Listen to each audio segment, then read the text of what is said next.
I was deep into the drugs, and I started getting in a lot of trouble. When I got out of prison, I met her, Dion. A couple years down the road, I had my 2 boys, my family, my boys and Dion, and we went to Pueblo. We were on our way back, and we hit and we flipped end over end. I felt around, I grabbed Dominic, and I took him out, and I went back in, and I got Donovan out, and I went back in to try to get her out. And then there was a point where she just had grabbed a hold of my arm for me to stop trying until the life went out of her arm. I got so back heavy into the meth, and I got pulled over. I had drugs in the vehicle. I was looking at prison time. I ended up getting 8 years community correction sentence. While I was going through this program, this woman shows up. Her name was Celeste. She's innocent to this lifestyle that I've lived all of my life, and I'm going to do what I got to do to fix it.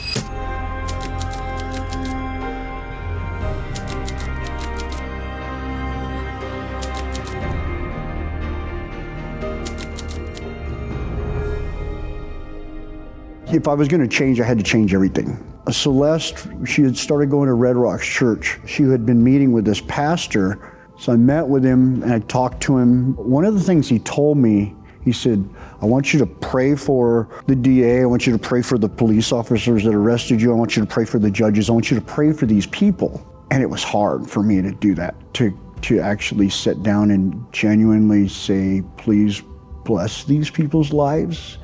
And through that, I think it also made me look at the whole situation different. It made me really look at my life and realize that I put myself in that position and they were only doing their job. He called me maybe the next day. I swear he said every single thing. He was like, I realized I've been doing this, and he named them all off, and I was in complete shock.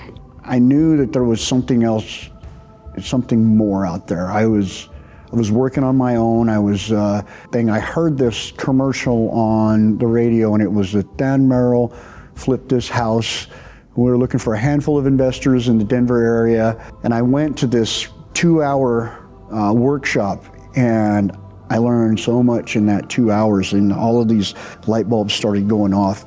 But they were also trying to sell something, and they were trying to sell another course, and I bought into it, and it was for a 3-day event, and it was, I don't know, $300 or $400.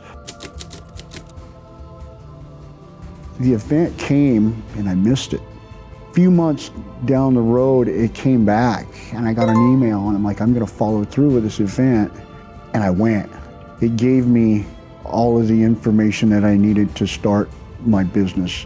But I met somebody in there that already had some properties, and through that, I had built a relationship with her, and she was like, hey, if you find something, let's partner up. You can rehab it all, I'll put up the money. And that's when I got into my first project. So I knew at that point that I had some financial backing. That just started the whole ball rolling. Once I did one, I knew that I could repeat the process. So I went back to my hometown where I could pick up these properties dirt cheap, and I could rehab them. And then this guy came to me and asked me if I could build storage. And I took this on, and I knew through the middle of it, I was like, what am I doing? I had my doubts. I wasn't sure. I had all kinds of people calling me, and everybody wanted these storage buildings built. So I started taking these projects out of state, and I realized that I could make a lot of money doing that. I had some ups and downs too, and some of it, fairly recently, because it was a point where I had, I think, maybe 21, 22 rentals. We had bought a restaurant, and the restaurant was doing very well. And then I started investing all this money into oil. So over the course of about 8 months, I had put $1.3 million into this oil industry. One day, I got a phone call from the FBI and said that everything was seized, and it was a Ponzi scheme. I put $1.3 million into it, and I lost it all. And our restaurant caught on fire. But through that, I didn't go back to what I knew. I didn't go back to doing drugs. I didn't go back to selling drugs, and I didn't go back to any kind of an old lifestyle. I had Celeste by my side. to tell me she was my biggest supporter through all of it, and she helped me just navigate through all of that. And I think it helped our relationship grow stronger, just because we had to endure so many things. But being able to endure this major loss in our lives and pull through that, because it's only material things. We had lost it all before when we were doing bad stuff, and now we've lost it all trying to do the right thing, and we're going to be able to rebuild it back. So over the last few years, the storage industry has boomed, and I've built a really good reputation.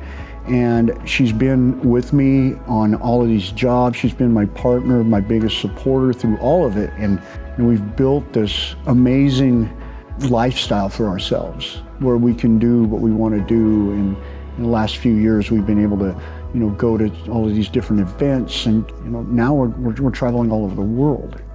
We have a great marriage. One that if you would have told me 10 years ago or ever that I would ever have a marriage like this, I didn't think it was ever possible.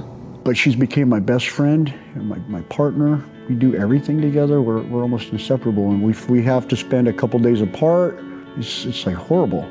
Recently, I've been invited in to come and share my story in prisons, and I've really felt that to be on my heart to go help other individuals that have struggled with the same thing, that have walked through the same darkness, that don't have hope, that don't know that there is a whole nother life out there that they can create for themselves. So I feel like it's been put on my heart to go and help these people rewrite their story, and it's just opened up so many opportunities. I've been able to go out and share my story on other stages, to speak at other events and share how I've came from homelessness, of lost drug addiction, to become a successful businessman, and now being able to help others find their way through life, create businesses, and create the life they want by changing the story, changing the mindset, stepping out of that victim role and owning who you are and not letting it define who you are now. That is the past, what you did and what you've become now, and you can become anything you want. Dear 13-year-old me, I know you are scared. I know it feels like no one sees you, and you feel like the weight of the world is on your shoulders. You have been through so much already, and you're still just a kid.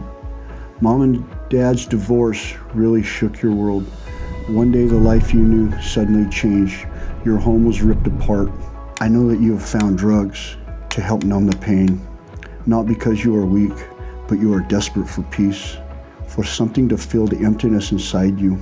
I'm not here to shame you for that. I understand now. I know you are just trying to survive. What I need you to know is the road ahead doesn't get easier for a long time. You are going to stumble.